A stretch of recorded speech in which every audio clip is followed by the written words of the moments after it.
आगे से जो हो हम लोग को प्री प्लान करें, and I will make sure that you will be there. Definitely.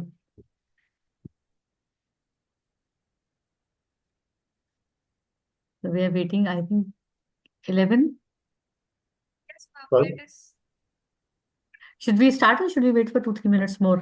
Up to the Himanshi. Tell me, Am Himanshi. I not audible? Am I not 2-5. audible?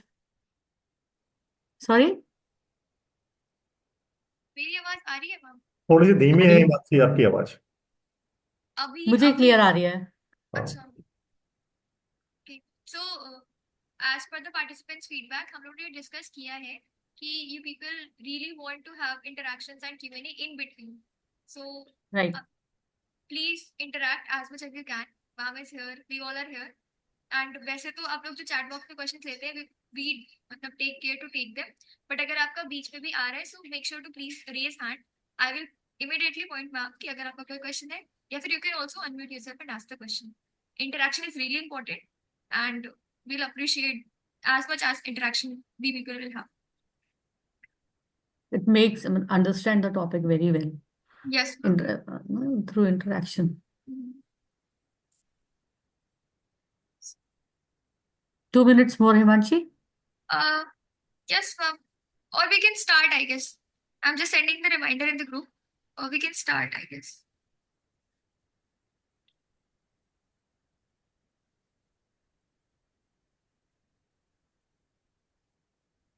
कभी भी क्या होता है, किसी भी कंटिन्यू वर्क से ब्रेक होता है, हम्म। दैट मीन्स कि वो वापस वो वहीं से शुरू करना होता है एक्चुअली। वो ब्रेक ना होकर के वो फ्रेश स्टार्ट ही होता है। तो वही वो होता है, जैसे भी सेम। 4 दिन का ब्रेक हुआ है, आई थिंक फ्राइडे से डिसकंटिन्यू हो रखी है class. yesterday by some glitch in the server, जो हम लोग क्लास Yes, में yes. करते हैं। Yeah. तो इसमें Himanshi अभी told me yesterday. हाँ, अभी एक सर्वर ठीक हुआ है, दूसरे में भी प्रॉब्लम चल रही है, तो एक ही क्लास कर पा Okay. रहे हैं मोस्टली आज। तो दो अभी भी हो Okay. ही चाहिए। Now over to you ma'am, and you can start class. Fine. 12 already joined. And mostly या हमारे पास 12 to 15 हो जाते हैं ना। यस, नहीं वो हाँ ट्वेंटी जी, मैम। Okay. 24-25 रहता है आपका। Well, तो दे okay. Will join, they will join तो। With this class. Fine. So I'm going towards the topic first. Uh, First of all, good afternoon, everyone. And I hope everybody enjoyed 4 दिन की छुट्टी। Answer me, जवाब दीजिए। Am I visible to visible and audible to everyone? Yes, ma'am. Yes, ma'am. You are perfectly visible and audible. Okay. तो आज का हमारा जो टॉपिक हम उठा रहे हैं, that is managing demand variability. कोई भी प्रोडक्ट, इसके इसमें स्टार्ट करते हैं वो वाले जो कौशलेंद्र जी ने क्वेश्चन पूछा था एक उस दिन, कि मैम सप्लायर्स को बड़ा ज्यादा परेशान करा जाता है, डिमांड वेरिएबिलिटी के पीछे उनके ऊपर वो सारा का सारा प्रेशर आता है। Right, Kaushalendra ji is there. I Kaushalendra, if I am not wrong, the name was Yes, Kaushalendra ji ma'am. ना? मैम एक्चुअली कौशलेन सर हमारे ना एआई बैच के हैं, so ओके, तो ही इज नॉट देयर। तो हाँ। Some of my students they were there last time. Yes, ma'am. They were here. Most of them were here. कौशलेन okay. Sir join कर रहे होंगे in between. Okay, but I am continuing. तो जो question Kaushalendra जी ने हमारी पिछली क्लास में पूछा था आप सबके सामने ही, कि वो सप्लायर्स के ऊपर प्रेशर आ जाता है। प्रॉब्लम जो सप्लायर्स के ऊपर प्रेशर आ जाता है, मैम उसको किस तरह से हैंडल करें, जिसका कि आलोक जी ने बहुत ही अच्छे से जवाब दिया था। प्रॉब्लम क्या होती है, वही वो प्रॉब्लम कहाँ से आती है, डिमांड वेरिएबिलिटी से। एक बहुत ही अच्छा ये एग्जाम्पल है आप लोगों को समझने के लिए कि डिमांड वेरिएबिलिटी होती क्या है। इसमें वही है, फ्लक्चुएशंस होते हैं अचानक से यहाँ पे हम फोकस करें कस्टमर कस्टमर की तरफ। कस्टमर से सडनली डिमांड आती है, जब डिमांड आती है तो कंपनीज के पास प्रोडक्ट की मांग ज़्यादा बढ़ जाती है, और इसके पीछे वो सप्लायर्स को, या अपनी रॉ मटेरियल के लिए और एवरी काइंड ऑफ स्टफ, जिसके लिए कि वो सप्लायर्स जो हैं जिम्मेदार हैं, उसके लिए वो उन्हें कॉन्टैक्ट करते हैं, उनको प्रेशराइज करते हैं कि हमारे को ज़्यादा डिमांड चाहिए। दो, हमारा हर साल सपोज एक सर्टन क्वांटिटी में एक प्रोडक्ट जो होता है, with after all the analysing supply chain के थ्रू जो है मार्केट में वो आता है। But sometimes when demand arises, अचानक से जो डिमांड आती है मार्केट में कभी कभी, क्यों आती है, क्या कारण होते हैं, वो भी हम आगे वाले स्लाइड्स में चर्चा करेंगे। तो उस टाइम पे ये जो वेरिएशन क्रिएट होता है, ये वेरिएशन जो होता है बहुत ज़्यादा प्रेशर क्रिएट करता है। तो ये चीज़ को समझना कि डिमांड वेरिएबिलिटी क्या है, यही चीज़ है कि फ्लक्चुएशंस की वजह से अचानक से प्रोडक्ट की डिमांड का बढ़ जाना मार्केट में, या कोई सर्विस है उसकी बहुत ज़्यादा डिमांड आ गई, उसका बढ़ जाना इज कॉल्ड डिमांड वेरिएबिलिटी। इसके बहुत सारे रीजंस होते हैं। Should I continue? Yes ma'am.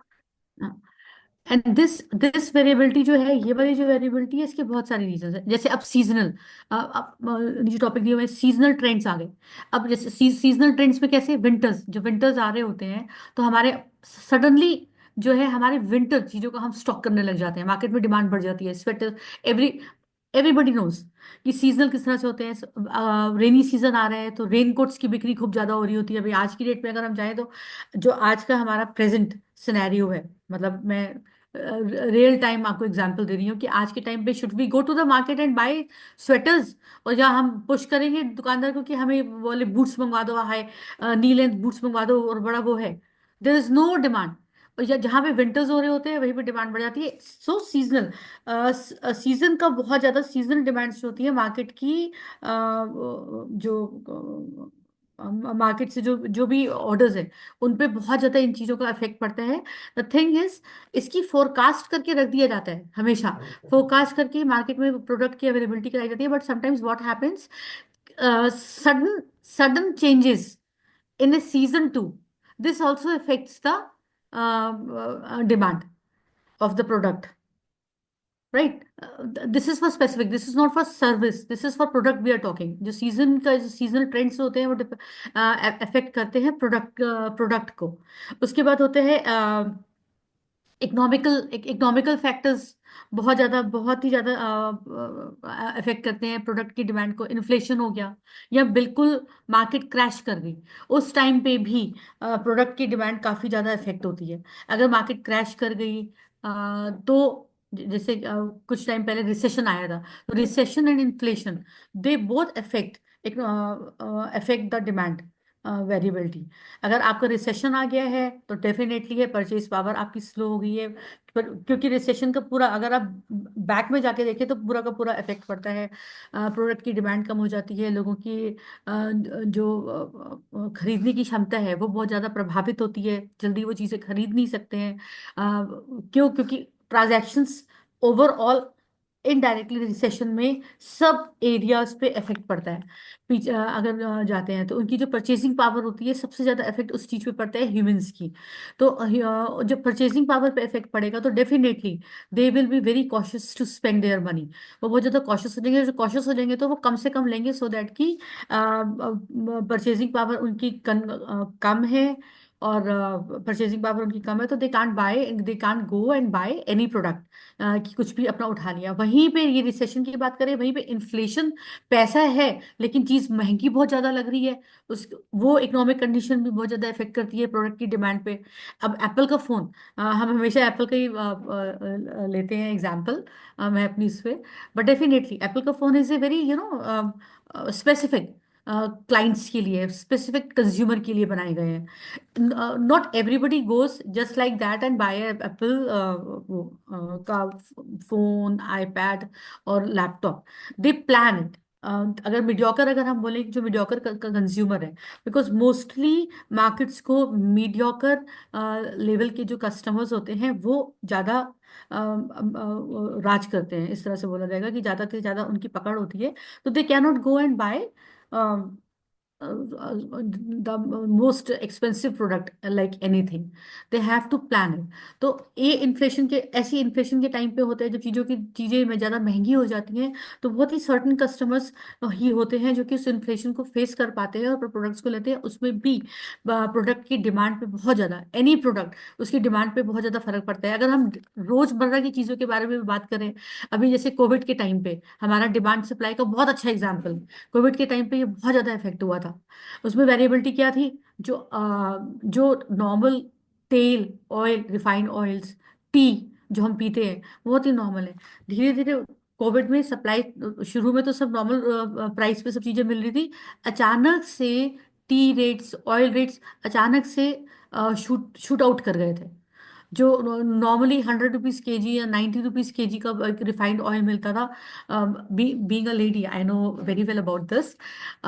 तो जो हमें बिल्कुल नॉर्मल इस पे मिलता था रेट्स पे, वो अचानक से वो 150-200 रुपए का मिलने लग गया था। हुआ क्या था कि प्रोडक्शन कम हो गया था कंपनीज का। कंपनी से कोविड के टाइम पे प्रोडक्शन बहुत ज़्यादा रुक गया था, डिमांड बहुत ज़्यादा इफेक्ट, बहुत ज़्यादा प्रभावित हुई थी।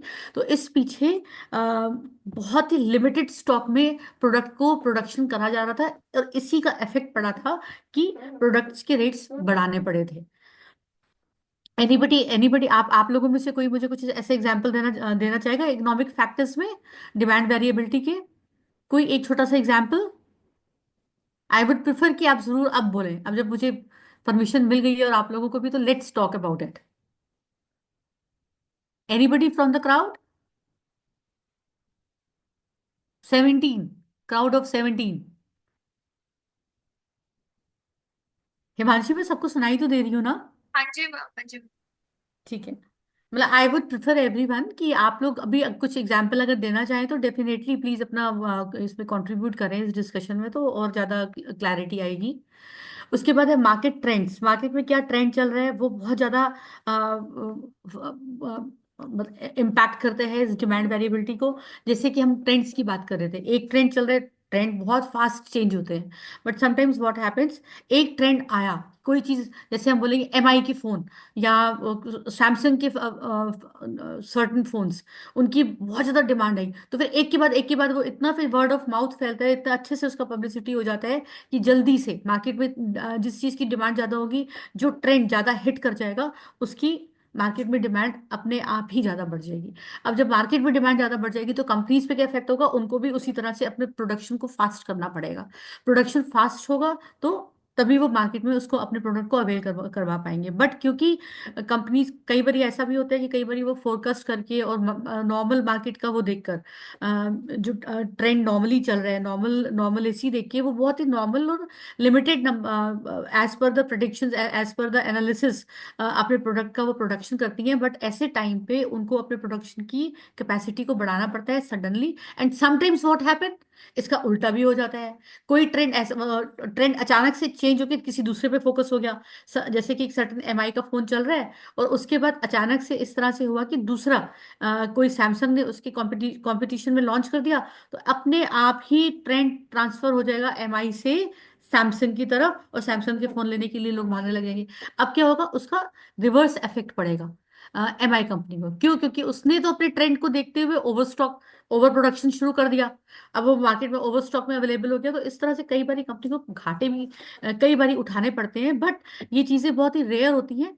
कंपनीज भी, मोस्टली बड़ी कंपनीज भी इस चीज़ को लेकर चलती हैं कि अचानक से ये ट्रेंड फिनिश होगा। वो बहुत आराम आराम से प्रोडक्ट करती है कि जितना मार्केट से उनको डिमांड आ रही है, उसी हिसाब से उसको ऑन डिमांड, जैसे ऑन डिमांड के हिसाब से ही प्रोडक्ट का प्रोडक्शन करती हैं। और वो कोशिश करती हैं कि ओवर स्टॉक ना हो जाए। लेकिन इन ट्रेंड्स चेंज का भी, मार्केट का भी बहुत ज़्यादा डिमांड वेरिएबिलिटी में इफेक्ट भी पड़ता है, और बहुत ही ज़्यादा फर्क भी पड़ता है कंपनीज को।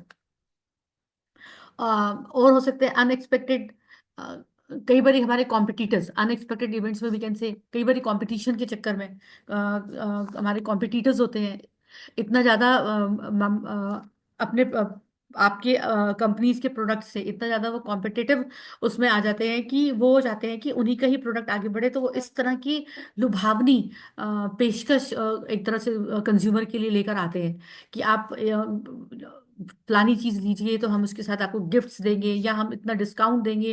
और ये वाला चीज के लिए, समझने के लिए, आज की मार्केट और आज की जो ट्रेंड्स हैं बहुत ही ज्यादा क्लैरिटी के साथ हमारे सामने अवेलेबल है। चाहे हम अगर ऑनलाइन प्लेटफॉर्म्स को भी देख लें, कभी मिंत्रा आप उठा लीजिए, कभी आप अमेजन उठा लीजिए, फ्लैश सेल आ रही है, फलानी सेल आ रही है, इसमें सबसे ज्यादा फायदा किसका होता है? कंज्यूमर का। कंज्यूमर ने जब कंज्यूमर इसमें सबसे ज्यादा एंजॉय करता है, बट कंपनीज को भी इसमें डेफिनेटली फायदा हो रहा होता है। बट अगर हम बात करें कि अनएक्सपेक्टेड इवेंट्स में ये होता है कि एक अचानक से किसी कॉम्पिटिटर ने आप कोई सेल इस तरह की लगा दी कि आप दूसरा उसके साइमल्टेनियसली उसी प्रोडक्ट को बनाने वाला जो कंपनी है वो एक्सपेक्ट नहीं कर रही है कि अभी इतना ज्यादा इस पे मतलब इस पे जो है इस तरह का कुछ भी ऑफर जो है फलानी कंपनी या हमारा कॉम्पिटिटर दे सकता था। उस समय ये चीजें अफेक्ट करती हैं। जैसे कि हम एग्जांपल ले सकते हैं हिंदुस्तान लीवर का। हिंदुस्तान लीवर में जैसे रिन या रिन के प्रोडक्ट्स हैं, सरफ एक्सेल है, सरफ वगैरह है। और उसके बाद कॉम्पिटिटर कंपनी जो है टाइड। टाइड कौन सी कंपनी बनाती है, आप में से कोई बताना चाहेगा? टाइड किस कंपनी का? Procter and Gamble? हाँ जी ma'am. Any? No, this is PNG Himanshu. PNG. Procter and Gamble का है ना जी टाइड? जी राइट। जी, Procter and Himanshi Gamble. Right, Himanshi, you don't answer, I just want to talk to my students. Okay okay. I am trying to involve sure my ma'am. Students, I would say. और इसमें definitely आप लोग, जो लोग भी आप लोग ऑफिस में हैं जहाँ पे आप लोगों को कंस्ट्रेंट है कि आप नहीं बोल सकते हैं, आंसर्स नहीं दे सकते हैं, तो it is fine. But I would prefer कि जो लोगों के पास ये वाला दिक्कत नहीं है और आराम से इस डिस्कशंस का मेरे साथ हिस्सा कर मतलब डिस्कशंस कर सकते हैं, तो definitely do answer me and do ask me. तो नेक्स्ट ये चीज हमारे को क्लियर हो गई हमारी इस स्लाइड में कि what is demand variability. Next है टेक्निक्स टू हैंडल डिमांड की अनसर्टेनिटी। अब डिमांड में अनसर्टेनिटी जो आती है, जो हमने अभी बात करी है, जो थ्रेट्स आते हैं, जो अचानक से कमी आ जाती है मार्केट में प्रोडक्ट की, अचानक से डिमांड आ जाती है मार्केट में, उसको किस तरह से हैंडल करना है। One second. Ma'am Harsh has raised the hand. Harsh you can go please. Hmm. Ma'am, how does limited editions impact the demand variability? Like अभी recent में एक trend चला था, that is हैरी पॉटर वाला Kinder Joy. हाँ That हाँ। was the limited edition thing, but उसका demand इतना ज्यादा था कि स्टोर्स पे वो मिल ही नहीं रहा था, कहीं पर भी किसी भी स्टोर्स पर वो अवेलेबल ही नहीं थे. How does this impact that? This impact, I am telling you, this is very profitable I would से फॉर द कंपनीज। होता क्या है कि जब वो हैरी पॉटर वाला जो आप स्पेसिफिकली बोल रहे हैं, जब वो चीज को वो करा गया, तो फर्स्ट जब लिमिटेड एडिशंस मार्केट में कंपनी लाती है तो तब उसका ये एक फोकस रहता है कि लेट्स ट्राई इट। क्योंकि उनकी फोरकास्ट, उनका एनालिसिस इस चीज के ऊपर उनका फोकस कर रहा होता है। उनकी टीम्स जो एनालाइज करती हैं पूरी की पूरी, वो फोरकास्टिंग उनको बता रही होती है कि this is something which definitely, वो बहुत श्योर शॉट होते हैं कि विच डेफिनेटली इज मतलब गोइंग टू इम्पैक्ट, जो है कंज्यूमर को अच्छे से इम्पैक्ट करेगा, उनके परचेजिंग पावर को जो है, हमें जो है इससे बहुत ज्यादा प्रॉफिट मिल सकता है। But there is kind of some kind of uncertainty too. उस अनसर्टेनिटी के लिए कंपनीज बहुत ही अच्छी चीज को लिमिटेड एडिशन के रूप में लाती हैं। क्यों? क्योंकि उनके परचेजिंग पावर वाले, या मतलब उनको जो थोड़ा सा डाउट होता है कि इफ इन केस वाला, एंड और इसमें दो एग्जांपल्स मैं आपको दूंगी। इफ इन केस वाला कि वेदर इट विल और it will not work with the consumer, तो इसलिए कंपनीज लिमिटेड एडिशन निकालती है। तो ये जो हैरी पॉटर वाला लिमिटेड एडिशन आया था, कंपनी वॉज लिटिल स्केप्टिकल। उनको थोड़ा सा था कि लेट्स सी। तो जब उन्होंने ये चीज करा लिमिटेड एडिशन, तो वो इतना ज्यादा उनका हिट कर गया कि इट वॉज, तो even company was not ready. तो उस तभी जो था मार्केट में उसका डिमांड बढ़ने पे उसका सप्लाई कम हो गया था। क्यों? क्योंकि कंपनी को फिर से उसको रिकिंडल करना पड़ा था, फिर से उसको क्रिएट करना पड़ा था। Right? Have you satisfied your yes answer, ma'am. Harsh? Yes ma'am. Is there any right. Example जहां पर ये नेगेटिव भी इम्पैक्ट किया, like limited edition sort of negative impact किया हो मार्केट में? Is there any limited such example? Editions example तो as of now I wouldn't, अभी तो मैं बिल्कुल नहीं बोल पाऊंगी, लेकिन एक दिमाग में मेरा और आ रहा है आपके इस बात पे कि जैसे समटाइम्स व्हाट हैपेंस, कार्स का नेगेटिव भी ले सकते हो आप इसको एज एन एग्जाम्पल। कि जब कोई कार लॉन्च होती है, आप देखो जैसे सर्टन ब्रांड्स हैं, हाई ब्रांड्स, हाई ब्रांड्स में कई बार कार्स लॉन्च करती है लिमिटेड एडिशन। उस लिमिटेड एडिशन में दे प्रिडिक्ट और दे एनालाइज, दे फोरकास्ट कि हम इतना मार्केट में लाएंगे, जो कि हमने अपनी पिछले स्लाइड्स में सप्लाई चेन में भी करा था कि इतना हम मार्केट में प्रोडक्ट इतना रेंज उतारेंगे। उस रेंज में समटाइम्स व्हाट हैपेंस कि जितना उन्होंने प्रेडिक्ट करा होता है उस रेंज के हिसाब से वो लिमिटेड एडिशन, क्योंकि वो लिमिटेड एडिशन बहुत स्पेसिफिक होता है, उसमें स्पेशल फीचर्स दिए होते हैं, तो वो अगर उनका sale as per their planning and forecast work out नहीं करता है, तो वो नेगेटिव इम्पैक्ट सेल्स पे पड़ता है, उनकी सारी की सारी स्ट्रेटजी प्लानिंग पे पड़ता है, उनका प्रोडक्शन यूनिट्स पे पड़ता है, कि सब कुछ खर्चा करके उन्होंने एक प्रोडक्ट मार्केट में उतारा जिसकी सेल या रिस्पॉन्स बहुत ज्यादा नहीं मिला। इसमें सबसे अच्छा एग्जाम्पल हमारे पास है टाटा नैनो का, राइट। बट यस वो मैम। दैट टाटा नैनो को हम ये नहीं बोलेंगे लिमिटेड एडिशन, बट वो एक लिमिटेड एडिशन की तरह ही है अगर एक्चुअली देखा जाए, क्योंकि कंपनी उसका बहुत ज्यादा प्रोपागेंडा हुआ, बहुत ज्यादा प्रचार हुआ, बट रिस्पॉन्स उसको कंज्यूमर से बहुत ज्यादा इफेक्टिव नहीं मिला। तो आई वुडेंट से, मतलब I am merging two different things, but I am trying to focus upon this. ये मैंने कार का जो लिमिटेड एडिशन का आपको एग्जांपल दिया, that is one thing. And nano का हम कह सकते हैं वो भी था, वो भी बहुत ज्यादा नुकसान हुआ था, वो भी बहुत ज्यादा वो चीज था, but definitely that is little different. That was not limited edition. Limited edition जब कंपनीज बहुत स्पेसिफिक, या आप लोग न्यूज़पेपर्स में भी ऐड देखते होंगे, कई बार ये बहुत स्पेशल आता है, लिमिटेड एडिशन, आप बुक कर लो। अभी कंपनीज ने ये वाली कार जो कंपनीज हैं, उन्होंने ये वाली पॉलिसी अपनाई है कि वो पहले लिमिटेड एडिशन का प्रचार कर देती हैं और उसके बाद बुकिंग्स ले लेती हैं, और बुकिंग्स के हिसाब से ही उतना ही प्रोडक्ट मार्केट में कंज्यूमर को उपलब्ध कराती है जितना कि उनको ऑर्डर आता है। क्लियर? Yes ma'am. राइट। तो इसी में आएगा फोर अब techniques to handle demand uncertainty. तो इसमें सिंपल से है, फोरकास्टिंग टेक्निक है। फोरकास्टिंग टेक्निक के बारे में तो हम लोगों ने बहुत अच्छे से जबरदस्त चर्चा पहले भी करी हुई है कि फोरकास्ट। अब फोरकास्ट के लिए आप मुझे बताएं, जिस तरह से हमने पहले चर्चा करी है, anybody would like to point out some specific point. Forecasting technique में हम कौन से डेटा को यूज कर सकते हैं? मैम सेल्स के। हिस्टोरिकल डाटा जो हमारे पास हैं सेल्स के हैं, या फिर जो भी हमारे पास एग्जैक्टली। अलग अलग रिस्पॉन्सेज हमने कलेक्ट किए हैं रिगार्डिंग एनी स्पेसिफिक थिंग, तो हाँ, वो हम यूज कर सकते हैं। बिल्कुल बिल्कुल। Because of any specific product, right.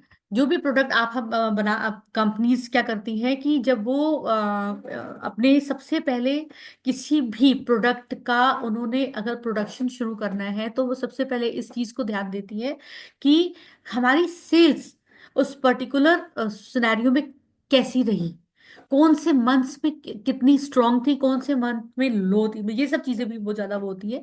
इन सब चीजों को देखकर ही जो है कंपनी अपने प्रोडक्ट को मार्केट में लॉन्च करती है, कि सबसे ज्यादा जैसे अब हम लोग अगर बोले समर वेकेशंस बच्चों के स्कूल के होते हैं, तो समर वेकेशंस में जितने भी ट्रेवल ट्रैवल डेस्टिनेशंस हैं, वो सब बिल्कुल पेप्ड अप बैठे होते हैं, ठीक है। तो वो बिल्कुल रेडी होकर बैठे होते हैं कि अब हमारी सेल, सारे होटल वोटल सब अप टू डेट होकर बैठ जाते हैं कि भाई अब 2 महीने की छुट्टियां आ रही है, एक समर वेकेशन आ रहे हैं, अभी हमारा जो है समर्स में खूब ज्यादा as comparison to other months हमारी सेल्स बहुत हाई उस पर रहेंगी, ठीक है। अब वो एक निकल गया, उसके बाद उनका 2 महीने की जब समर वेकेशन फिनिश हो जाते हैं, उसके बाद फिर वो आगे बढ़ते हैं, आगे के मंथ्स आते हैं, नॉर्मल चलता रहता है। इफ इन केस उन पूरे 12 महीनों में अदर दिन समर वेकेशंस कोई ऐसे मंथ्स भी उनके पास आते हैं जहां पे उनको लगता है कि उनका ट्रैवल के समय ट्रैवलर्स जो हैं, विजिटर्स जो हैं, जो टूरिस्ट हैं, उनका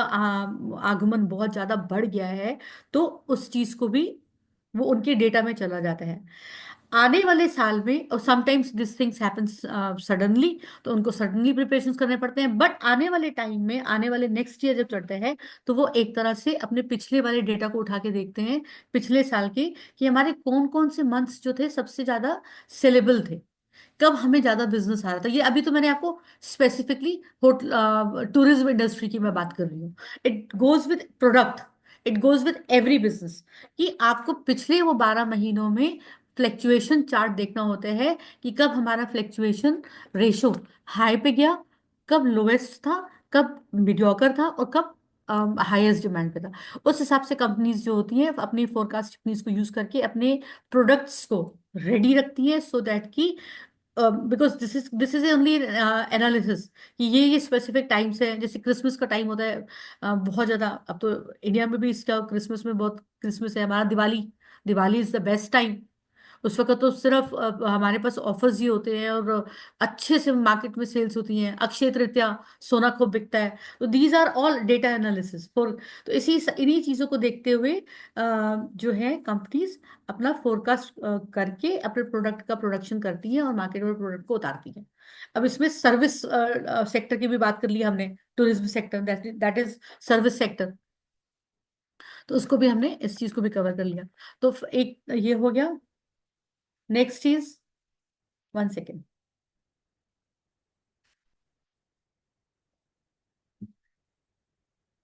अगेन वही स्टैटिस्टिकल इज सेम, कि वो मैं टाइम सीरीज का एनालिसिस कर लिया है कि मूविंग एवरेज कितना है, क्या है। ये फोरकास्टिंग टेक्निक्स में आ गया। उसके बाद है सेफ्टी स्टॉक। सेफ इस फोरकास्टिंग वाला मैंने आपको बताया है, हाँ। Safety stock, buffer stock, maintaining a buffer stock by analysing cost and storage. इसके मैम आई पहले मैं एक थिंक चीज, हाँ हर्ष जी। जी को, अब आई थिंक हर्ष राय कुछ पूछना चाह रहे हैं। हाँ ये जी देख हर्ष। सकते हैं। मैम लाइक ये जो है ये हिस्टोरिकल डाटा अबाउट, जैसे मेरी कंपनी है जो 5 से 6 साल से रन कर रही है, उसके पास तो ये हिस्टोरिकल डाटा होगा। But if hmm I am going new into the market, then hmm what data I can use for forecasting की क्या डिमांड होगी and what much I will be able to sell. That is your research. यहाँ पे अगर आप market में नए हो, इफ यू आर स्टार्टिंग और just entering into the business, you are not, yes you can see previous जो दूसरी कंपनीज आपके काउंटर पार्ट्स हैं, आप उनके वेब में जाके उनका डेटा उठा के एनालिसिस कर सकते हो। But the thing was, being a new एंट्रेंट into the business, यहाँ पे आपको जो अपना रिसर्च करा हुआ है, यहाँ पे आपको अपना रिसर्च और डेवलपमेंट वाला तकनीक है, उसी के हिसाब से, रिसर्च के हिसाब से ही आगे बढ़ना होगा। राइट। आपने रिसर्च करा, जो हमने सप्लाई चेन के शुरुआती क्लासेस में जो डिस्कशन करा था, कि आपने मार्केट को रिसर्च करा।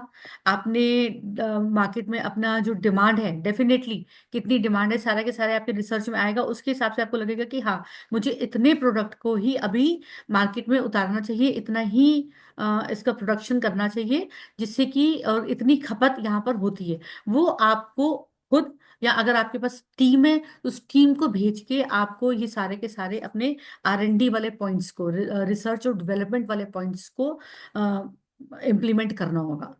कि आपने रिसर्च करे और उसके बाद ही आप डेवलप करोगे। तो you are not going to use any historical data, but definitely first year आपका इस तरह से जाएगा। सेकेंड ईयर में जो लास्ट ईयर का आपका डेटा होगा, that would be your historical data. ठीक है। ओके मैम, हाँ, थैंक यू। क्योंकि हाँ जी। सो नेक्स्ट इज, इसके सिवाय हमारी जो टेक्निक्स होती हैं, इसमें डिमांड की अनसर्टेनिटी को पूरा करने के लिए एक एक हमारा होता है, हाँ, फ्लेक्सिबल सप्लाई चेन। ये आप उसमें तब भी आप हैंडल कर सकते हो किसी भी तरह की कोई अनसर्टेनिटी होती है। आपने आपका अभी एक एक suppose you are doing a business, और a company who is doing a business in so many years, अभी उसमें डिसरप्शन आ गया। तो आपने क्या फ्लेक्सिबल, आपने क्या प्लान्स करे हुए हैं अपने हिसाब से, कि अगर किसी प्रकार की रुकावट आती है, या किसी प्रकार की ज्यादा डिमांड आती है, या किसी प्रकार का कुछ ऐसा कारण आता है कि मेरे प्रोडक्ट उससे इफेक्ट होते हैं, तो आपने अपने सप्लाई चेन में तो आपको उस चीज को प्लान करके रखना है कि किस तरह से आप अपने प्रोडक्ट की पूर्ति मार्केट्स में करेंगे। दैट इज वेरी इंपॉर्टेंट, कि किस तरह आपको अपने प्रोडक्ट को मार्केट में अवेल करवाना है। जैसे कि हमने सप्लाई चेन वाले में भी बात करी थी डिसरप्शंस में, कि अचानक से हड़ताल हो गई, जो है ट्रांसपोर्ट की हड़ताल हो गई, और आपका प्रोडक्ट एक शहर से दूसरे शहर में, या आपकी सर्टन मार्केट में कंपनीज का नहीं जा पा रहा है। तो in that case companies do, उन्होंने लोकल, जो कि ट्रांसपोर्टेशन नहीं, जहाँ पे जहाँ जहाँ पर भी उनके प्रोडक्ट को पहुंचना है, वहां पे उनको लोकल वेंडर्स के साथ ऑलरेडी उन्होंने अपने टाइप्स करे होते हैं, या इस तरह से अपने पहले से second plan, I would say second plan करके रखा होता है, कि in this case we will purchase a product from them and avail all the product into the market. जब उनके पास भी खत्म हो जाते हैं, तब शॉर्टेज आती है। जब लोकल वेंडर्स के पास भी, लोकल मार्केट में जो सप्लायर्स होते हैं उनके पास भी जब प्रोडक्ट की बिल्कुल फिनिश हो जाता है, तब जाके परेशानी आती है और मार्केट में माल जो होता है अवेल नहीं होता है। और ये चीज़ जब ट्रांसपोर्टर्स की जब हड़ताल वगैरह होती है, तो ये चीज़ हम लोग को नॉर्मली, कई बार हम लोग शॉप में कुछ सामान लेने के लिए जाते हैं तो कई बार हमें ये सुनना पड़ता है कि अभी कुछ हड़ताल चल रही है, तो अभी आपको ये जो मतलब माल आया नहीं है, तो ये फलाना प्रोडक्ट आपको तभी तभी मिलेगा, जो आपको थोड़ा वेट करना पड़ेगा due to certain this thing. तो there are so many things. कई बारी रोड्स खराब है या लेट हो गया, तो there are so many things. तो ये वाली तो इसलिए ऐसी कंडीशन से बचने के लिए कि आपकी जो डिमांड है उसमें किसी तरह का इफेक्ट ना पड़े, तो आपको एक फ्लेक्सिबल सप्लाई चेन का हमेशा ही सपोर्ट सिस्टम रखना चाहिए।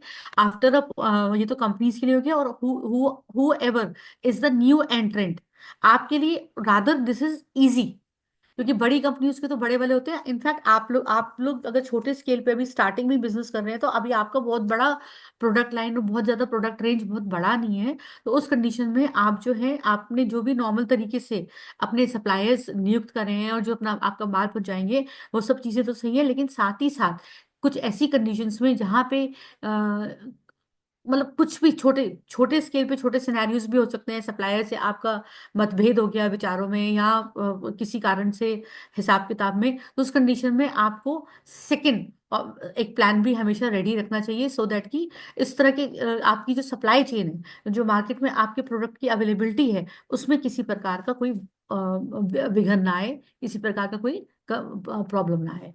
ठीक है। आपकी जो इन्वेंट्री मैनेजमेंट, एक नेक्स्ट पॉइंट और उसमें हो सकता है, आपको जो इन्वेंट्री मैनेजमेंट है, even that should be, that has to be very very clear. आप इन्वेंट्री का सारा आप किस तरह से अपना मैनेज कर रहे हो, कितना अवेलेबल है टाइम पे, जितनी डिमांड है उस हिसाब से है, जितना आपने रिसर्च करा है मार्केट के हिसाब से कि आपके प्रोडक्ट को होना चाहिए, तो उतना प्रोडक्शन आप आराम से कर पा रहे हो। ऐसा तो नहीं है कि आप रिसर्च करके आए कि डिमांड है एक certain product wise 1 lakh pieces की, और आपने सिर्फ बना दिया कि चलो 90,000 बना के हम मार्केट में कर देते हैं, तो वहां पे आपको आपको परेशानी हो सकती है। तो डिमांड की जितनी भी अनसर्टेनिटीज हैं, इन सब चीज़ों को आप लोग बहुत आराम से, अगर डीपली एनालाइज करते हो, तो आराम से इस चीज़ को आप जो है मतलब इससे आप पार हो सकते हो, इसको बहुत अच्छे से आप हैंडल कर सकते हो। उसके बाद एक बफर स्टॉक, जो हम इसमें लिखा हुआ है सेफ्टी स्टॉक, आप सेफ्टी स्टॉक करके रखिए हमेशा।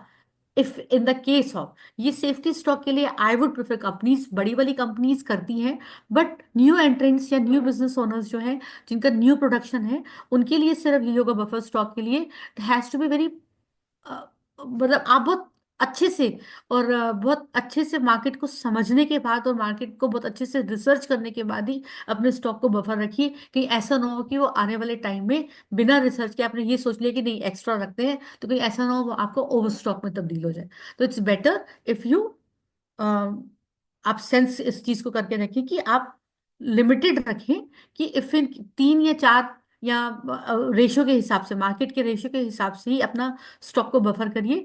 ओवर द टॉप आप मत जाइए, क्योंकि छोटा बिजनेसमैन, छोटा बिजनेस ओनर, न्यू एंट्रेंट, वो कभी भी ज्यादा बड़े नुकसान झेलने की क्षमता नहीं रखता है, और ना ही वो चाहेगा, और ना ही वो गुड होगा उसके बिजनेस के लिए भी। So it has to be, safety stock should be बहुत ज्यादा एनालाइज करके, बहुत ज्यादा सोच समझ कर कर सकते हैं। But I would also say कि बफर स्टॉक से ज्यादा बेटर है कि अगर आप मार्केट में डिमांड आती है, उससे भी आप रिलेट करके रख सकते हैं कि भाई जब डिमांड आएगी तभी ही मैं उस चीज का प्रोडक्शन एक्स्ट्रा करूंगा। अदरवाइज, और ये चीज के लिए आप पहले ही सप्लायर के साथ बातचीत, या अपने आप वही जो स्टॉकेज सप्लायर के साथ बातचीत कर सकते हैं कि आप मार्केट में वाली बात बोल दीजिए कि अगर एक्स्ट्रा चाहिए तो it will take this much of time to avail to them. इतना समय लगेगा कि जब तक वो उनके पास उन तक वो पहुंचेगा या उन तक वो उपलब्ध होगा। तो उससे क्या होता है कि आपकी जो एक मार्केट में आपकी स्टेबिलिटी, आपकी मार्केट में जो एक पहचान बन रही है, ये मैं स्पेसिफाई करती हूँ, जिनका जो न्यू एंट्रेंस है, जो न्यू बिजनेस ओनर्स हैं, जो नया बिजनेस करना चाह रहे हैं मार्केट के अंदर घुस के, तो उनके लिए ये वाला स्पेसिफिक पॉइंट है। तो आप लोग जो है इस चीज के लिए, इससे आपकी गुडविल खराब नहीं होगी, और आपका प्रोडक्ट की गुडविल खराब नहीं होगी, और क्लियर क्लियर कम्युनिकेशन जो है आपका, काफी हेल्प करेगा आपकी प्रोडक्ट लाइन के इसमें, जो भी कंज्यूमर की डिमांड आती है उस चीज को बैलेंस करने में और उसको पूरा करने में। नेक्स्ट इज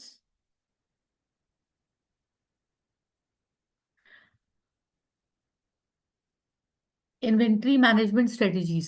अब वेंडर मैनेज इन्वेंट्री जो होती है, जो मैंने अभी आपकी बात करी है, ये एक है वीएमआई है। इसमें सप्लायर्स जो होते हैं monitor and manage inventory levels to align more closely. ये बड़ी कंपनीज होती है, ये सॉफ्टवेयर होता है। इस सॉफ्टवेयर के थ्रू बड़ी कंपनीज जो होती है, काफी most of the companies use it. जितनी भी बिग कंपनीज है, दे यूज दिस वीएमआई, उसको यूज करती है। उसके बाद फ्लेक्सिबल सप्लाई चेन के बारे में हमने बात कर ली कि मल्टीपल सप्लाईज होने चाहिए। आउटसोर्स और आपकी contract manufacturing, outsourcing and contract manufacturing, इसके बारे में कोई मुझे कुछ आप में से कोई बताना चाहेगा?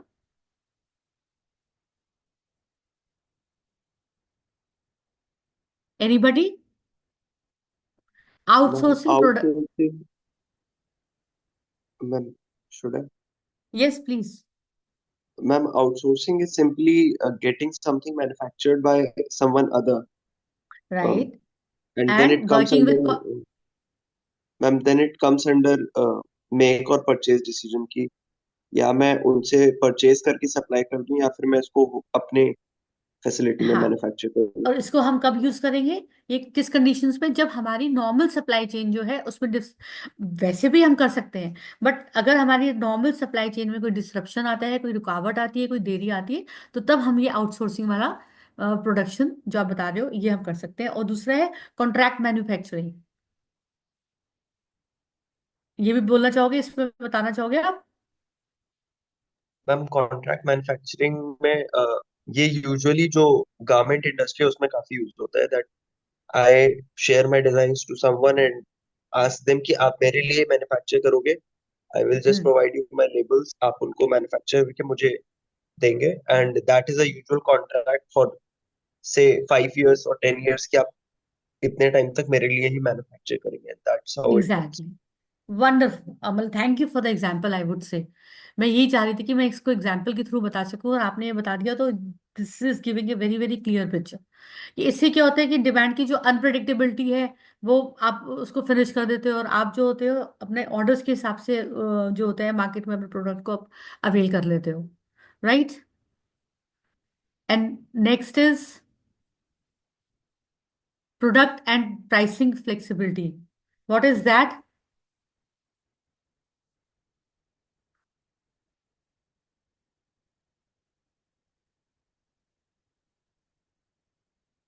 Product and pricing flexibility is sometimes जो डिमांड में जो कभी कभी एक अनसर्टेनिटी होती है।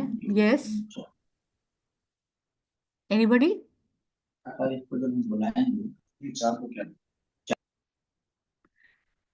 Okay, I thought somebody is answering. Product and pricing flexibility is also sometimes very necessary. आप कभी भी रिजिड अप्रोच, कंपनीज जो होती है, जो कंपनीज स्टैब्लिश्ड हैं, बड़ी कंपनीज है, वो उनका तो फिक्स होता है। Sometimes what happens is demand को कंट्रोल करने के लिए सेल्स क्यों लगती है? This is product and pricing flexibility. Good example, sale लगी है जी, जो चीज हमें 500 रुपए में मिल रही थी वो हमें 200 रुपए में मिल रही है। This is product and pricing flexibility. This is an example. तो इस तरह से डिमांड, सिंपल सा कहानी है कि डिमांड की जो वेरिएबिलिटी है, डिमांड की जो अनसर्टेनिटी है, उसको हमने किस तरह से बैलेंस आउट करना है, उसके लिए हमें प्रोडक्ट और प्राइसिंग फ्लेक्सिबिलिटी को भी कभी इंप्लीमेंट करना पड़ता है अपने प्रोडक्ट के लिए। वो, बट इसका ये मतलब नहीं है कि आप प्रोडक्ट और प्राइसिंग फ्लेक्सिबिलिटी को सिर्फ इंप्लीमेंट कर रहे हो जस्ट कि आपका माल बिक जाए। आपको उसके लिए फिर से एक बार बैठ के एनालाइज करना पड़ेगा कि कितना इसमें फ्लेक्सिबल मैं हो सकता हूँ कि मुझे नुकसान ना हो। बिकॉज अल्टीमेटली आप एक बिजनेसमैन को, एक कंपनी ओनर को, एक बिजनेस ओनर को कभी भी नुकसान नहीं लेना है। तो नुकसान नहीं लेना है तो प्रोडक्ट और प्राइसिंग फ्लेक्सिबिलिटी के पीछे भी आपको वहीं पे अपना प्रॉपर एनालाइज करना पड़ेगा कि कितना में हम इसमें प्रोडक्ट में फ्लेक्सिबिलिटी कर सकते हैं और उसकी प्राइस में फ्लेक्सिबिलिटी कर सकते हैं, सो दैट कि हमारा मार्केट में माल भी खप जाए और हमें नुकसान ना उठाना पड़े माल ना बिकने का। नेक्स्ट है असेंबली टू ऑर्डर।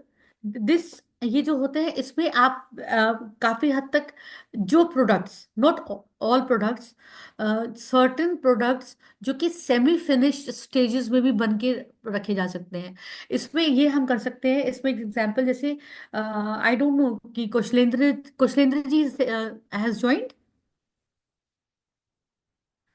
एनीवेज, उनका एक क्वेश्चन था पिछली बारी कि सप्लायर्स के ऊपर बहुत ज्यादा प्रेशर रहता है सडन डिमांड का। सडन डिमांड्स में इफ हिज स्पेसिफिकली और एनी प्रोडक्ट जो कि सेमी फिनिश स्टेजेस में रखा जा सकता है, वो जो है उस आप सेमी फिनिश स्टेज में प्रोडक्ट को असेंबल करके रख लीजिए। इसमें एक तो टाइम आपका कंपनी का या बिजनेस ओनर का टाइम बचता है, और सडन डिमांड राइज होने पे, अचानक से डिमांड का प्रेशर आने पे आप जो है टाइमली इस चीज को, सेमी फिनिश प्रोडक्ट को जल्दी से फिनिश करके असेंबल करके सारा का सारा आप टाइम अपना सर्टन जो आपकी रिक्वायर्ड टाइमलाइन है उसमें मार्केट में आप अवेल करवा सकते हो। तो आप डिमांड की जो अनसर्टेनिटी है, ये वाली टेक्निक्स हैं, अलग अलग depends, because this technique is not for all products, not for services, but for only for those products और सर्विसेज जहाँ पे आप थोड़ा बहुत अपना काम करके रख लो। अगर प्रोडक्ट में है तो सेमी फिनिश प्रोडक्ट रख लो, अगर अगर सर्विस सेक्टर है तो उसमें इस तरह से आप तैयारी करके रख लीजिए कि आपको जब हाई राइज हो आपके उस सर्विस का या प्रोडक्ट का, तो आप जो है टाइमली अवेलेबल हो कंज्यूमर के लिए, उसको अवेल करवा सके। उसके बाद मैम कोलैबोरेटिव। हाँ जी।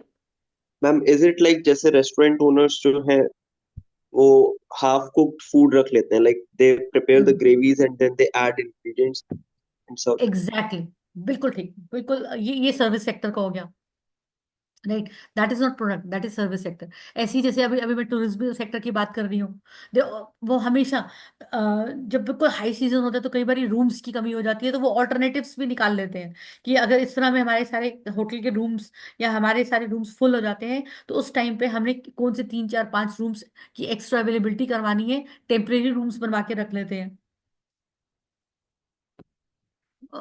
Okay. So next is collaborative forecasting और प्लानिंग आप कर सकते हैं। कोलैबोरेटिव फोरकास्टिंग और प्लानिंग में अगेन सप्लायर्स, सेल्स टीम्स, जो टीम मीटिंग्स होती हैं, लाइक इसमें मैं एग्जांपल आपका ले सकती हूँ, एफएमसीजी का चलो उठाते हैं एग्जांपल। एफएमसीजी में क्या होता है कि समटाइम्स एफएमसीजी में भी मसाला प्रोडक्ट उठाते हैं, एमडीएच मसाला उठा लेते हैं। अब एमडीएच के मसाले बहुत अच्छे से बिकते हैं। अब एमडीएच के मसालों की, एमडीएच तो चलो बिकते हैं, एमडीएच से नीचे कोई और, एवरेस्ट, एमडीएच, ये तो मार्केट के मतलब रूल कर रहे हैं। Those masala who are those products who are competitors with these established brands. इनका ये हो सकता है कि एक सिंपल मसाला लाइक आप कैच मसाला कह सकते हैं। कैच मसाले की कम की जो है, इनकी अब मुझे पूरी फिर मार्केट समझानी पड़ेगी, दो आई हैव पिक्ड अप पे एग्जाम्पल, बट इनकी मार्केट्स बहुत ज्यादा जाल की तरह फैली हुई एफएमसीजी की मार्केट्स होती हैं। उसमें जब इनको कोलैबोरेटिव, इसमें जब इनकी मीटिंग्स होती हैं, तो ये लोग अपनी सेल्स टीम को, इसमें जो भी समटाइम्स ओनर टू, समटाइम्स जो कंपनी के चेयरमैन हैं, वो पूरे के पूरे अपनी सेल्स टीम को, अपने फैक्ट्री के प्रोडक्शन यूनिट्स को, जो कि उनके प्रोडक्शन के वो सब चला रहे हैं, और जितने भी उनके वेंडर्स, रिटेलर्स हैं, उनके स्टॉकिस्ट हैं, उनके डिस्ट्रीब्यूटर्स हैं, सबकी एक कंबाइंड मीटिंग करते हैं, सो दैट कि उस कंबाइंड मीटिंग्स में, ये कंबाइंड मीटिंग्स एंड सेलिब्रेशंस के थ्रू रखी जाती हैं mostly, because I work with this companies too. तो उन ये लोग क्या करते हैं, उन मीटिंग्स में ये सजेशंस मांगते हैं, डिस्कशंस करते हैं, इस तरह की जहाँ पे रियल टाइम प्रॉब्लम्स डिस्कस करी जाती हैं, जो कि हाइपोथेटिकल प्रॉब्लम्स नहीं होती हैं। रियल टाइम क्या प्रॉब्लम्स फेस करी हैं रिटेलर ने या स्टॉकिस्ट ने, और या सेल्स पर्सन ने, तो वो रियल टाइम प्रॉब्लम्स को बैठकर उनके उनके सॉल्यूशंस निकाले जाते हैं, और फिर प्लान करा जाता है कि आने वाले टाइम में इस तरह की किसी भी तरह का कोई परेशानी ना हो, जो कि हमारे जो ये लाइन है, ये सारी सप्लाई चेन की जो लाइन ही हुई ना, रिटेलर्स, आपके स्टॉकिस्ट, आपके जितने भी हैं, इनको किसी तरह की कोई परेशानी ना हो, टाइम पे प्रोडक्ट जो होते हैं बिना इनको इनकी परेशानियों को सॉल्व अगर करेंगे तो वो बहुत ही ज़्यादा डिलाइटफुल वे में वो जो है मार्केट में काम भी करेंगे, और प्रोडक्ट भी मार्केट में उतना ही ज़्यादा अपनी पकड़ को मजबूत बनाएगा। जब कंज्यूमर की प्रॉब्लम्स किसी तरह की अगर सर्टन रिलेटेड आ रही हैं, या जो भी डिस्कस करा गया हो, उन प्रॉब्लम्स को वो अगर सॉल्व करते हैं और एनालिसिस करते हैं कि आने वाले टाइम में या आने वाले टाइम में हम इस तरह के स्टेप्स उठाएं, और फोरकास्ट करते हैं कि जिससे कि हमारी सेल्स पे भी इम्पैक्ट ना पड़े, कोई प्रॉब्लम आए तो हमने क्या सॉल्यूशंस लेने हैं और किस तरह से मार्केट में अपनी अवेलेबिलिटी बना के रखनी है। तो एक तरह से वो कोलैबोरेटिव फोरकास्टिंग और प्लानिंग इसमें कहते हैं कि जिसमें इन्वॉल्वमेंट जो होता है पूरी की पूरी जो कंपनी में काम कर रही है टीम्स, प्लस आउटसाइड में जो आपके सप्लायर्स हैं, जो आपके स्टॉकिस्ट हैं, जो आपके रिटेलर्स हैं, वो मीटिंग्स के थ्रू आगे। अब रिटेलर्स इतने सारे होते हैं तो सबको तो नहीं, सर्टन हाई रिटेलर्स, जैसे अब एक शहर में आपने 5 रिटेलर्स को इनवाइट कर लिया, अभी हर रिटेलर को तो कोई कंपनी नहीं इनवाइट कर सकती है ना, जिनकी सेल्स सेल्स का बहुत ज्यादा उनके प्रोडक्ट के लिए हाई जा रहा है, तो these retailers should be invited, या इस तरह से उनको बुलाया जाएगा या बुलाया जाता है। तो ये कोलैबोरेटिव फोरकास्टिंग और प्लानिंग इन तरह की मीटिंग्स में होती है। ये मैंने एफएमसीजी का आपको एक बार अपना जो मेरा एक्सपीरियंस रहा है उस हिसाब से बता दिया। नॉर्मली भी कंपनीज में जब बोर्ड मीटिंग्स होती हैं, जिसमें कि शेयर होल्डर्स, अगर मैं उस वाले साइड की बात करती हूँ जिसमें शेयर होल्डर्स और जितने भी सारे के सारे बोर्ड मीटिंग्स में बैठ के फ्यूचर प्लान्स करे जाते हैं, फोरकास्ट करी जाती है, एनालिसिस, जितना भी सप्लाई चेन का पूरा हम लोगों ने अभी तक डिस्कस करे, वो सारी प्लानिंग्स के थ्रू इस तरह से डिमांड की अनसर्टेनिटी एंड वेरिएबल्स को किस तरह से फेस करना है, वो पॉइंट्स को भी कायदे से और बहुत ही ज्यादा डिटेल तरीके से इस चीज को डिस्कस किया जाता है। राइट। उसके बाद एक कोलैबोरेशन एंड कम्युनिकेशन। कम्युनिकेशन में वही कोलैबोरेशन जो हम ऑलरेडी डिस्कस कर रहे हैं कि communication should be very clear, and scenario planning and risk management. जब भी आप लोग डिमांड की अनसर्टेनिटी की बात कर रहे हो तो डेफिनेटली कोई भी डिसीजन लेने के पहले आने वाले टाइम में एक आप सिनेरियो, नेगेटिव सिनेरियोज का भी प्लान जरूर करें, नेगेटिव सिनेरियोज को भी थिंक जरूर करें और उसके हिसाब से प्लान करें कि अगर इस तरह ये हो गया, अगर मेरे प्रोडक्ट में ये वाला मैं मार्केट में उतर रहा हूँ, मैं एक छोटे बिजनेसमैन की बात करती हूँ कि अगर मैं मार्केट में उतर रहा हूँ और ये वाली प्रॉब्लम आती है, तो आपको वो सिनेरियो एक पूरा का पूरा negative scenarios 1 2 3 4 5 what ever the negative scenarios you can think about it, और फिर उसकी प्रॉब्लम को वो आती है तो उसका सोल्यूशन क्या होगा, उस सोल्यूशन को प्लान करके रखो। In the case of probably हो सकता है जो आपने सिनेरियोज प्लान करे हुए हैं वो कुछ भी ना हो, ऐसा कुछ भी ना हो और आपका स्मूथली बिजनेस चलता रहे, बट इफ इन केस जो भी आप 5 6 7 8 करोगे उसमें से कोई भी एक सिनेरियो अगर जागृत हो जाता है, ऐसा आ जाता है, तो उस टाइम पे अगर आपको फेस करने में उस प्रॉब्लम से डिफिकल्टी नहीं होगी, आपके पास ऑलरेडी एक्शन प्लान बना होगा। क्यों? क्योंकि आपने ठीक से एनालाइज करा, आपने ठीक से थिंक करा, आपने ठीक तरह से प्लानिंग करी, और आपने सोच के रखा हुआ है कि इफ इन केस इस तरह की सर्टन प्लानिंग आती है, इस तरह का कोई सर्टन डिसरप्शन आता है, तो मुझे क्या करना है, क्या एक्शन लेना है, जिससे कि मैं अपनी प्रॉब्लम को सॉल्व करके मार्केट में बिना कंज्यूमर को परेशान करे हुए, बिना अपनी मार्केट को डिस्टर्ब करे हुए मार्केट में प्रॉपर तरीके से अवेल हो सकूं। और उसके बाद है आपका एआई एंड ऑटोमेशन, रोबोटिक्स। आजकल जो है एआई का बहुत ज़्यादा यूज हो रहा है इसमें, डिमांड की जो डिमांड प्लानिंग करने में एआई का प्रॉपर हम हो रहे हैं। ऑटोमेशन से आप लोगों का क्या मतलब है?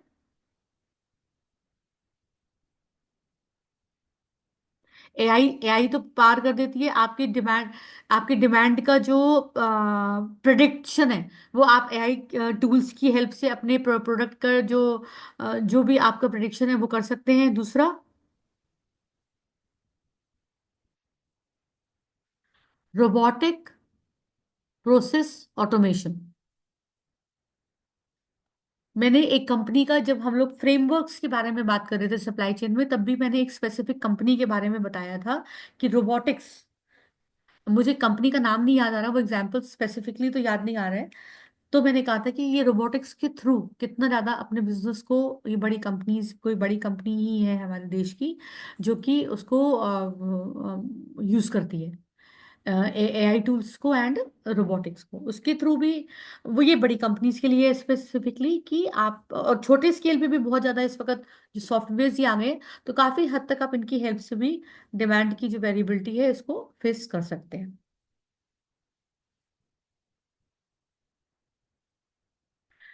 बफरिंग स्ट्रेटेजीज, बफर स्टॉक से रिलेटेड है। सिंपल डिमांड वेरिएबिलिटी इसमें इन्वॉल्व होती है। इसमें आप सेफ्टी स्टॉक के बारे में हमने चर्चा कर ही ली है। कैपेसिटी एक बफरिंग होती है, वो इन्वॉल्व करती है एक्स्ट्रा। आपने बट ऑब्वियस है कि आपने सेफ्टी स्टॉक रख लिया, फिर आपने कैपेसिटी बफरिंग कर ली। कैपेसिटी बफरिंग में आपने जो भी एक्स्ट्रा प्रोडक्शन की क्या कैपेसिटी है आपके पास, डिपेंड, आपकी मार्केट रिसर्च अगर कहती है कि हाँ आने वाले टाइम में अचानक से डिमांड आपके प्रोडक्ट की बढ़ सकती है, तो क्या आप जो है इसका ये रिस्क लेने को रेडी है कि आप जो है एक्स्ट्रा प्रोडक्शन कर सकें? क्या कैपेसिटी है आपकी कि आप एक्स्ट्रा प्रोडक्शन को सडन डिमांड आने पे भी कर सकें? इस बारे में आप एनालिसिस करके रखिए। उसके बाद प्रोडक्ट की flexibility we have already discussed in so many ways पिछली वाली स्लाइड्स में। ये भी इंश्योर करती है कि product can be adapted to meet जो भी डिमांड के हिसाब से जो है प्रोडक्ट जो है मार्केट में अवेलेबल हो। तो डेफिनेटली कोई भी बिजनेसमैन, कोई भी कंपनी जब मार्केट में अपने प्रोडक्ट को उतारती है तो ये सारे पॉइंट्स को, बफरिंग स्ट्रेटेजीज को दिमाग में लेकर ही डिमांड की वेरिएबिलिटी को वो सॉल्व करती है। Next is inventory capacity and time buffers. इसमें हम एग्जाम्पल में जाते हैं सीधा। इसमें आप कोई क्लोथिंग स्टोर है और उसकी इन्वेंट्री कैपेसिटी है 500 आइटम्स की, लेकिन अचानक से उसको एक ऑर्डर मिलता है, receives a new shipment of 600 items. अब ओवर क्राउडिंग हो गया उसकी जगह, उसकी जो प्लेस है वो तो सिर्फ 500 जो है आइटम्स की ही कैपेसिटी रखता है। उस कंडीशन में वो क्या करेगा?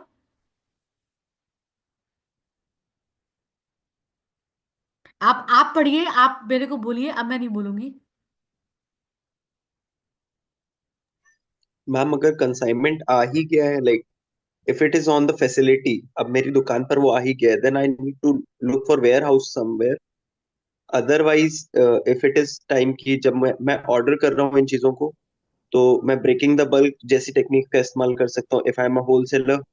तो hmm. Rather than ordering everything to my warehouse, मैं उसको अपने जो रिटेलर्स हैं उनके वेयर हाउस पे डायरेक्ट शिफ्ट करवा एग्जैक्टली, सकता हूँ। राइट। नाउ दिए मैं आपको एग्जांपल देने जा रही हूँ कि सबसे पहले आप रिटेलर के पास एक्स्ट्रा एक्स्ट्रा आप करके, बिकॉज देर एक पूरा का पूरा जाल होता है रिटेलर्स का, और वो आप जो है अगर आप थोड़ा थोड़ा करके रिटेलर्स में इसको स्प्रेड भी करवा दोगे तो ये जो आपका ओवर क्राउडेड का सिनेरियो बन रहा था वो बैलेंस्ड हो जाएगा। Right. Very good yes ma'am. Example. Yes. अब टाइम बफर्स है, इसमें भी हम एग्जांपल में ही आते हैं, जो एक्स्ट्रा टाइम ऐड कर दिया शेड्यूल्स में। तो इसमें company expects to receive raw materials in 5 days, but अब क्या हुआ, एक्स्ट्रा 2 दिन लग रहे हैं। ये एक्स्ट्रा 2 दिन का उनको टाइम लग रहा है, तो they plan for the materials to arrive in 7 days। This extra time ensures that any delays in shipping और processing don't disrupt production schedules.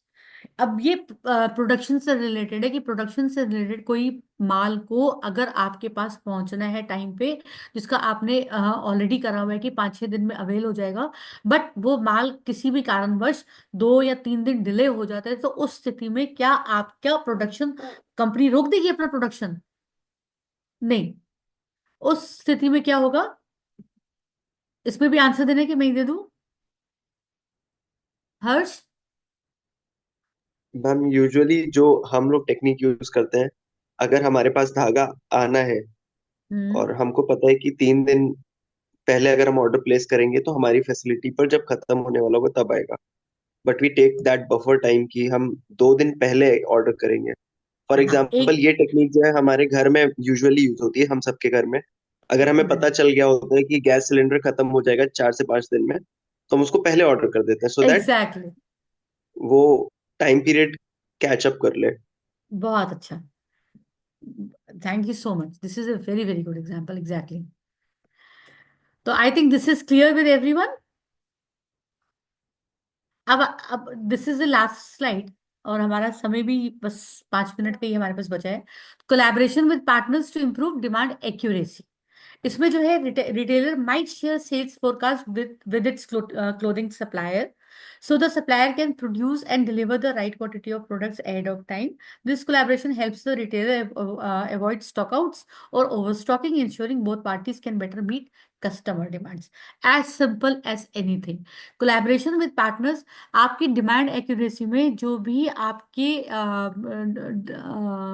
ये जो है, मतलब रिटेलर्स आप जिनके साथ काम कर रहे हो, they all are your partners, जो भी आपके प्रोडक्ट को वो कर रहे हैं, अगर आपकी और उनके बीच की बेसिक अंडरस्टैंडिंग अपने प्रोडक्ट से रिलेटेड क्लियर है, तो इट हेल्प्स अ लॉट। अगर आपका ये कोलैबोरेशन राइटफुली चल रहा है तो आपकी जो डिमांड है मार्केट में, वो आप एक्यूरेटली प्रेडिक्ट भी कर लोगे, और उसी हिसाब से एक्यूरेटली आप कस्टमर को भी अवेल आप करवा दोगे। ठीक है, तो we are done today with these slides.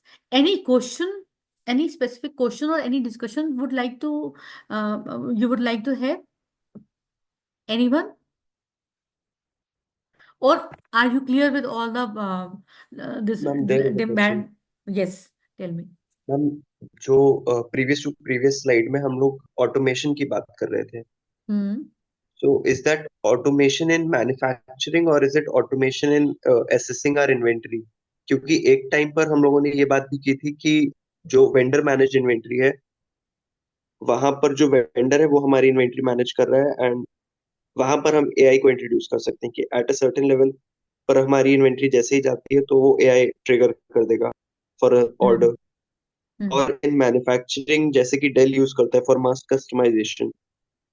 सो हाँ, ये मैंने भी तो एक कंपनी का एग्जांपल दिया था ना पिछले स्लाइड्स में। ये रोबोटिक्स वाला कौन सी कंपनी थी? महिंद्रा।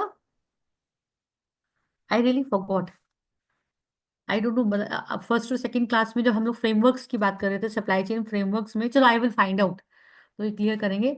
आप जो कह रहे हो रोबोटिक्स वाला कि मैन्युफैक्चरिंग में, बिकॉज जो इन्वेंट्री आप इन सबको कह रहे हैं, रोबोटिक्स वाला मैं स्पेसिफिक तो भी नहीं बोलूंगी, तभी मैं एग्जाम्पल को वो याद कर रही हूँ। But the thing was, every robotics एक सर्टेन सर्टेन उसका हो गया प्रोडक्ट का। I really need to find out कि वेदर इट्स इन मैन्युफैक्चरिंग और व्हाट, किस कंपनीज का था। बट जो क्वेश्चन आप कर रहे हो स्पेसिफिकली, उसके लिए सिर्फ यही है कि there are so many software available.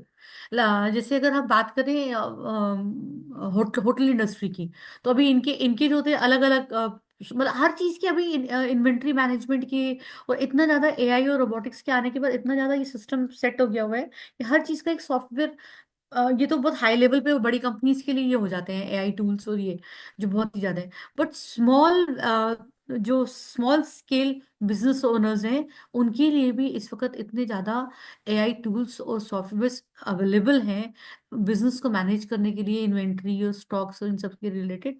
तो आई थिंक कि मतलब one can manage through this. I am not satisfied with my answer though. I come back to you with this robotics things. ये मैंने जो एग्जांपल दिया था, मुझे भी बिल्कुल भी ध्यान में नहीं आ रहा है, तो आई थिंक वो स्पेसिफिक कंपनीज ही हैं जो कि इसमें करती हैं। बट ये रोबोटिक्स वाला टूल्स जो है बहुत ही ज्यादा वाइड स्केल पे बड़ी कंपनीज में हो रहा है, और उसके थ्रू जो है काफी हद तक ये लोग अपने इन्वेंट्री मैनेजमेंट को मैनेज कर रहे हैं। मैम लाइक जो डेल है वो अपने प्रोडक्ट्स को मास कस्टमाइज करता है, तो हम्म। वो वो रोबोटिक्स एंड रोबो ऑटोमेशन का बहुत ज्यादा इस्तेमाल करता है। लाइक दे हाँ, हैव डिफरेंट पार्ट्स एंड वो फीड कर देते हैं कि किसका क्या ऑर्डर है, and then it is manufactured according to that and supplied accordingly. Right, but they are dell, मतलब my point is this only, being अब कोई नया बिजनेस में निकल रहा है, या नॉर्मली जो मीडियोकर बिजनेस ओनर्स हैं, अगर वो बोले कि हमें भी रोबोटिक्स का भी यूज करना है, तो सबसे पहले उस स्केल को देखना पड़ेगा कि कितना उनका जो स्ट्रक्चर ऑफ बिजनेस है वो कितना बड़ा है। ऐसा तो नहीं है कि रोबोटिक्स यूज करना एक यूजलेस एफर्ट साबित होगा। तो Dell can use, Dell means computer, computer वाला जो है, कंप्यूटर भी है, also there must be others too. But the thing is, if we compare, अगर हम इसको कंपेयर करते हैं अपने वालों से, कि जो न्यू बिजनेस ओनर्स हैं या जो स्टैब्लिश ब्रांड्स हैं, but they are not as high as multinationals, तो उनका क्या है, तो उनके लिए जो है, इन्हीं रोबोटिक्स की ही तर्ज पे उन्हीं प्लेटफॉर्म्स पे वो वाले सॉफ्टवेयर अवेलेबल है, वो वाले मैनेजमेंट सिस्टम्स अवेलेबल हैं, वो वाले एआई टूल्स अवेलेबल है कि वन कैन मतलब उसको यूज करके बहुत ही ज़्यादा इजीली जो है अपने टाइम कंज्यूमिंग जो वो है पैटर्न को काफ़ी ज़्यादा श्रिंक वो कर सकते हैं। But the thing is one has to find out, क्योंकि हर प्रोडक्ट का हर बिजनेस जो है और हर एक का अलग अलग इस वक्त मार्केट में बहुत सारे वेरिएबल्स, बहुत सारी वैरायटीज अवेलेबल हैं एआई टूल्स के रूप में और सॉफ्टवेयर के रूप में। लेकिन ये आपके लिए एक वो है, इसमें नॉर्मली बिजनेस ओनर्स क्या करते हैं, अपना कंपनीज को पकड़ के अपना स्पेसिफिक सॉफ्टवेयर अपनी रिक्वायरमेंट के हिसाब से डेवलप कराते हैं। That would be much more easier rather than go and find out. So this is this today. I think we are done for this today with my ma'am class. Thank you so एक much. Yes, sorry, एक और sorry. Company है, like there is a company named Revel जो Hmm. Hair के category में है, and Hair, they hair, hair or ma'am hair? Hair care में, Hair care में. Okay. Hair hair Hair. Yes ma'am, Okay. उस कैटेगरी को केटर कर रही है, and they provide mass customisation. Okay. तो मैम क्या आप इसका एग्जांपल नेक्स्ट क्लास में डिस्कस कर सकती हैं, so दैट बिल्कुल. उसको थोड़ा बेहतर Let तरीके me से मैं write. अंडरस्टैंड कर पाऊँ। Mass customer RAVEL, RAVEN. AVEL, Ma'am, L, I have sent the R link for in the chat box. हाँ, I'll also send you in the WhatsApp. you send me the WhatsApp, then we will discuss this thing, right, Harsh, Harsh? kindly confirm it. Is it the same that we are discussing? The chat yes, box? yes, it is the same. It Okay. is the same. Okay, I'll share Fine. it. Okay, Abhi next okay, class we will start with this question, right? okay, ma'am. Thank you so much, ma'am. Thank you so much. Thank you, everyone. Thank you, ma'am. Thank you for the session. और Thank आज you. After the boot camp feedback आज interactive session था, and I hope कि हमें ऐसे feedbacks मिलते रहेंगे and we'll keep improving. Thank you Definitely, everyone for joining. definitely, Thank you, ma'am. definitely. My wishes to everyone. Thank you so much.